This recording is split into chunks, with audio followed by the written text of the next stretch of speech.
In the abortion debate, there's a constant back and forth as to what the nature of life is and when it begins. Because I think everyone would agree that nobody has the right to murder someone else and that nobody necessarily wants to control someone else's body.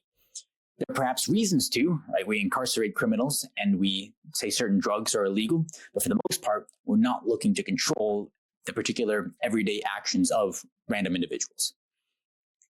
The trouble is when someone else's life is involved, and particularly one that cannot defend him or herself like a child. So the question then becomes, when does this egg become a person?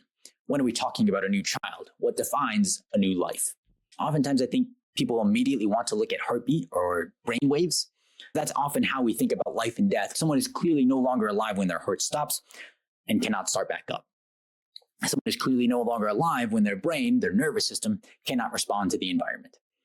There might be some uncomfortable wiggle room around the edges with heart attacks or comas, but for the most part, that seems to be broadly how we agree and define life when there's someone clearly alive to begin with. I think the trouble with arguments like that, though, whether they be about heartbeat or brain waves or ability to feel pain or ability to live outside the womb, lies in the fact that there are some things that we all regard as alive but have none of those things. Smaller animals do not have hearts or brains. Some people do not feel pain. There are organisms that are not mammals and thus do not have wombs.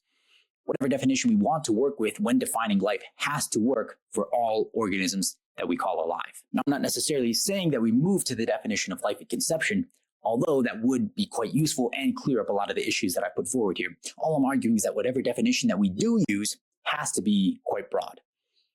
It has to cover mammals as well as birds, vertebrates as well as invertebrates, plants as well as fungi, prokaryotes as well as eukaryotes. If you have an asexually reproducing bacteria, does it count as a new life when it clones itself? Or has it become a multicellular organism?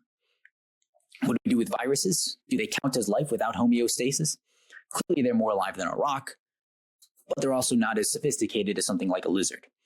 What about parthenogenic Hymenoptera, species with a queen that don't mandate fertilization? Are their offspring clones or half clones or completely new individuals? Too much of the debate around abortion gets muddied over this issue, so I think if we can all be a little clearer about the definitions, it might start moving people back together on this contentious topic.